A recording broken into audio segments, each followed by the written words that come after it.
berlaga bahunya dengan bahuku di depan pintu syurga Allah Ta'ala. Maknanya apa dia? Orang yang lazim selawat sehari 1000 kali, dia akan masuk syurga dengan Nabi SAW.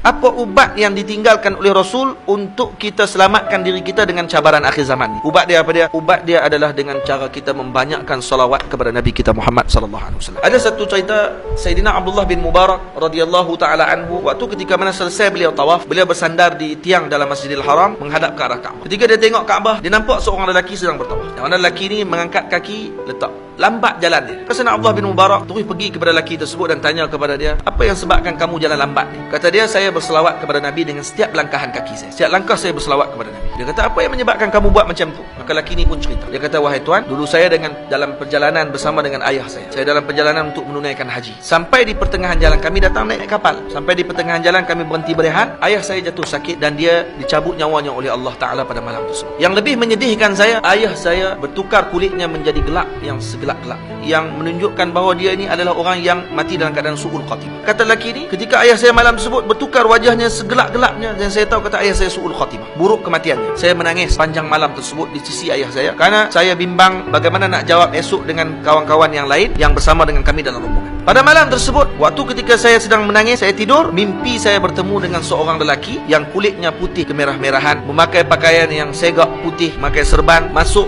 ke dalam kemah kami, dan kemudian lelaki tersebut menyapu badan ayah saya sehingga bertukar ayah saya menjadi wajah yang sangat cantik dan bercahaya. Saya sangat gembira. Saya kemudian terus pegang kain jubah lelaki tersebut dan saya tanya kepada dia, billahi, demi Allah, tolong bagi tahu kepada saya, siapa kamu? Maka kata lelaki tersebut, kamu tak kenal saya? Ana Rasulullah. Saya adalah Rasulullah sallallahu alaihi wasallam. Saya datang kepada ayah kamu pada malam ini untuk memberi syafaat kepada dia. Ya, ayah kamu banyak melakukan kejahatan, tapi ada satu benda yang dia tidak pernah tinggal. Dia tidak pernah tinggal sebelum tidur berselawat kepada. Maka disebabkan tu, hari ini saya datang untuk memberi syafaat kepada dia sebelum di akhirat nanti. Kata lelaki tersebut, mulai malam tersebut saya berjanji, setiap langkah kaki saya tidak akan letakkan melainkan saya berselawat kepada Nabi kita Muhammad sallallahu alaihi wasallam. Lepas tu ada seorang ulama mengatakan bahawa kalaulah seorang mengetahui apa yang ada dalam salawat, maka selepas solat 5 waktu dia tidak akan lakukan perkara yang lain melainkan berselawat kepada Nabi sallallahu alaihi wasallam. Sebab tu tuan-tuan yang dirahmati Allah, lazimi salawat. Karena Nabi kita menyebut dalam hadis, Nabi kita mengatakan, man shalla alayya wahidatan sallallahu alaihi ashra. Siapa yang berselawat kepadaku sekali, Allah akan berselawat kepadanya 10 kali. Allah berselawat kepadanya 10 kali. Dan kata Nabi, siapa yang berselawat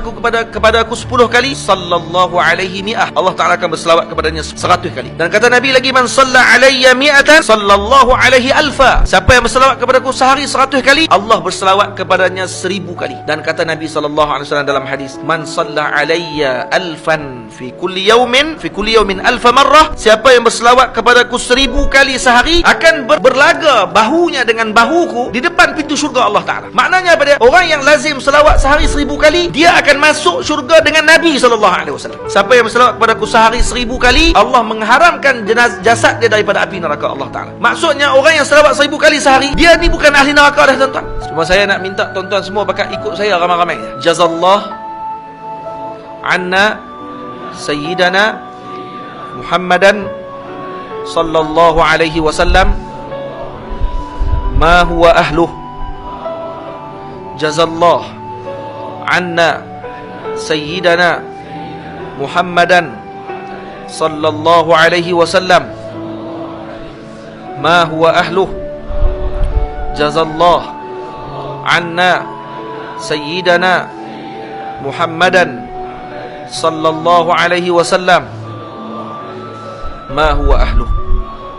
Tuan-tuan, dalam hadis disebut, siapa yang membaca pada setiap pagi atau setiap harinya dibaca jazallah anna sayyidana Muhammadan sallallahu alaihi wasallam ma huwa ahluh, akan ditulis dengan satu ucapan tersebut oleh 70 malaikat. Yang malaikat tersebut akan letih. Ini bahasa balaghah dipanggil, maksudnya mereka tak akan letih, cuma ni mereka telah meletihkan 70 malaikat untuk menulis pahala bacaan ini selama 1000 subuh. Maknanya 1000 subuh maksudnya 3 tahun tuan-tuan. Kalau baca 3 kali tadi berapa? 6 kali 3, 18 tahun tuan-tuan. Malaikat tu akan tulis lagi pahala. Jadi jangan lupa untuk baca pada setiap pagi. Jadi saya setakat tu dulu. Moga-moga Allah Ta'ala menyelamatkan kita semua pada akhir zaman ini, kerana kita semua sekarang berada di penghujung zaman dah tuan-tuan. Moga-moga tuan-tuan semua dapat mengambil manfaat. Dan yang paling utama pada malam ni, kita balik jangan tinggal selawat kepada Nabi sallallahu alaihi wasallam.